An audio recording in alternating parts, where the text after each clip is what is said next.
हाँ सचित, हाँ। आप आज बोलो कि आज तक आपने क्या सीखा? मैं एक बैट्समैन हूँ और बैटिंग के 4 एस्पेक्ट्स है। पहला मेंटल।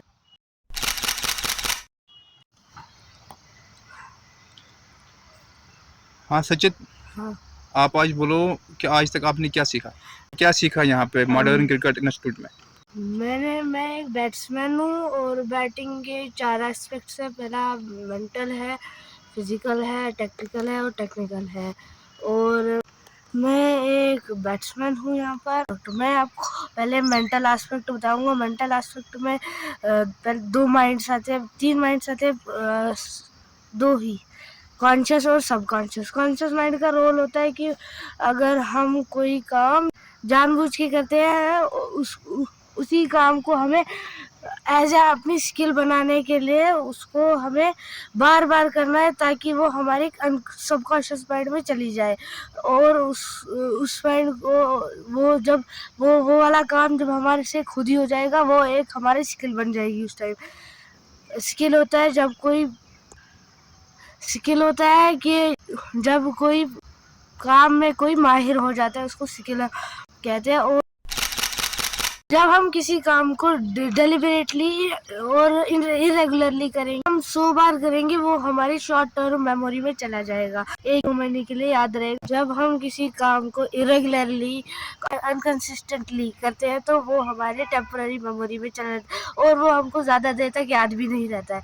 और जब हम किसी काम को कॉन्शियसली भी करते हैं और डेलिबरेटली भी, रेगुलरली भी, वो हमारे लॉन्ग टर्म मेमोरी में चला जाएगा और वो परमानेंट भी रहेगा। वो हम कभी उसको भूलेंगे नहीं।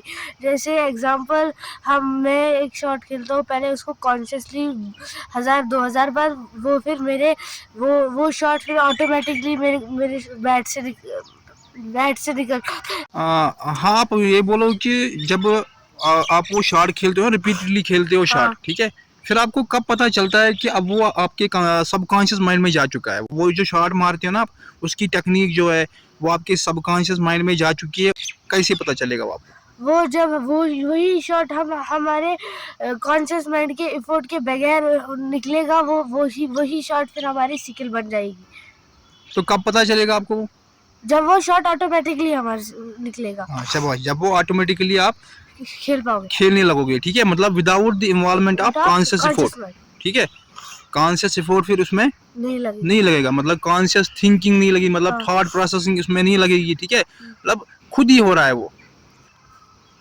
समझ रहे हो आप? मतलब आपके वो शॉट ना, अब वो काम आपके ऑटो पायलट पे जा चुका है और मसल मेमोरी। हाँ, मसल मेमोरी जो होती है, ठीक है, जो सबकॉन्शियस माइंड है, जिसको आप कभी कभार मसल मेमोरी भी कहते हो, ठीक है, मतलब मसल मेमोरी में जाना कोई काम, ठीक है, मतलब आपके कौन बॉडी पार्ट, सपोज आपका हेड, आपका फुटवर्क फिर खुद ही होता है, ठीक है, without the involvement of conscious effort.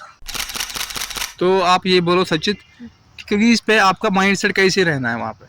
Crease पे हमारा माइंडसेट ब्लैक रहना है। जब आपको क्राउड या टीममेट स्लेजिंग कर रहे हैं तो उनको आपको ध्यान नहीं देना है, आपको अपनी बैटिंग पे ध्यान देना है। अगर आपकी फैमिली या रिलेटिव या फादर वहाँ पर या कोच वहाँ पर होंगे, उन पे भी ध्यान नहीं देना है। वो उनको इम्प्रेस करने के लिए आपको बैटिंग नहीं है, हमको बॉल टू बॉल खेलना है, मिनट पे खेलना है। तो सचित आप ये बोलो अभी कि आपका माइंडसेट जो है ना बॉलर को फेस करते टाइम, वो क्या होना चाहिए? हमको 1 बॉल एट ए टाइम पे ध्यान रखना है। अगर आपकी ये वाली बॉल पे कैच चढ़ गया होगा, अगर आपकी पिछली बॉल खराब शॉट नहीं आया, उस पे ध्यान नहीं रखना है, या आपको प्रेजेंट वाली बॉल जो आने वाली है उस पे ध्यान रखना है। अगर आप वो भी पिछली वाली पे भी और आने वाली बॉल पे भी ध्यान रखोगे, फिर आपके दिमाग में 3 बॉलें रहेगी, तो आपको दिमाग में फिर सिर्फ एक ही बॉल रखनी थी। तो हाँ सचित, आप ये बोलो कि जब आप बॉलर को फेस कर रहे हो, ठीक है, तो वहाँ पे आपका माइंडसेट क्या होना चाहिए, और आपको कब थिंकिंग प्रोसेस आपको कब ऑन करनी है और कब ऑफ करनी है, मतलब आपको कब माइंड ब्लैंक रखना है, आपको कब सोचना है।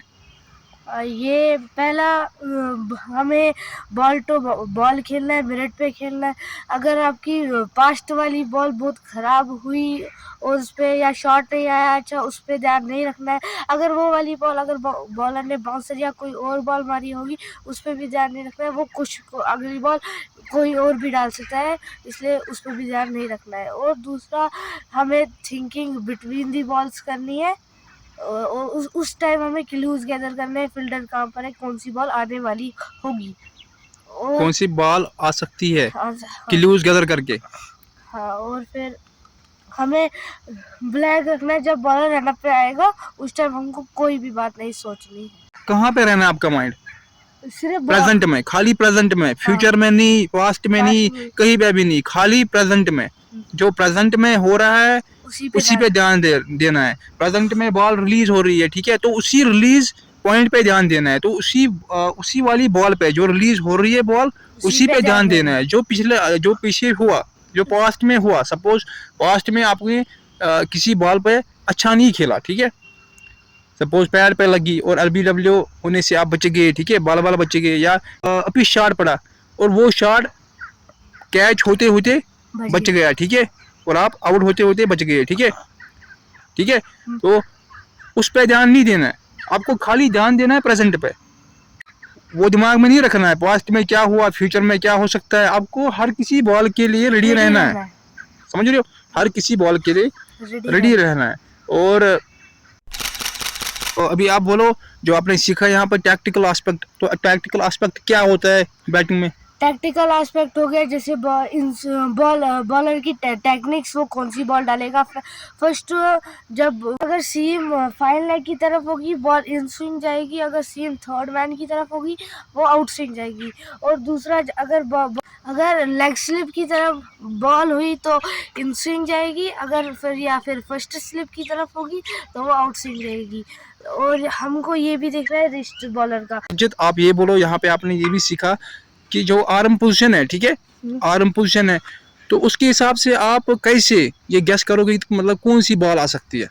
बॉलर के आर्म पोजीशन से कैसे आप क्लू गैदर कर सकते हो? पहला, अगर एयर के पास अगर बॉलर का ये आर्म होगी तो बॉल इन स्विंग आएगी। इसमें इन स्विंग का एंगल बनता है। अगर एयर के या हेड से दूर होगा आर्म तो आउट स्विंग बनने की चांसेस है बॉल की, और आउट एंगल बनता है इसमें। अगर यहाँ से बॉलर ने रिलीज की बॉल तो हाई आर्म से तो बॉल आगे पड़ेगी। अगर यहाँ पर रिलीज की बॉल तो वो शॉर्ट पिच के अराउंड ही पड़ेगी। उसको क्या कहते हैं? Late release. अगर अर्ली रिलीज किया तब जाके क्या होगा? ऊपर आ सकती है बॉल। अगर लेट रिलीज किया तो शॉर्ट रहेगी, अराउंड शॉर्ट लेंथ के अराउंड ही रहेगी बॉल, ठीक है।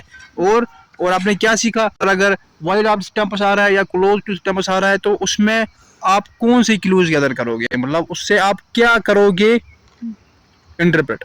अगर क्लोज आ रहा है तो बॉल आउट स्विंग आएगा, अगर दूर आ रहा है स्टंप से तो इन स्विंग आएगा बॉल। क्यों? वहाँ पे एंगल बनते हैं इन स्विंग और आउट स्विंग। वहाँ पे एंगल बनते हैं इन स्विंग और आउट स्विंग के, ठीक है, मतलब एंगल बनता है, अंदर आएगी बॉल या बाहर जाएगी बॉल, ठीक है। आप बताओ सचिन कि और एक एस्पेक्ट है बैटिंग का, ठीक है, या क्रिकेट का, तो वो क्या है? वो फिजिकल एस्पेक्ट है, वो आप लोगों पे ही डिपेंड है। आप अपनी हेल्थ कैसे ठीक करोगे, वो अच्छा खाने से, जिम जाओ, दौड़ो, एक्सरसाइज करो, वो आप पे डिपेंड है।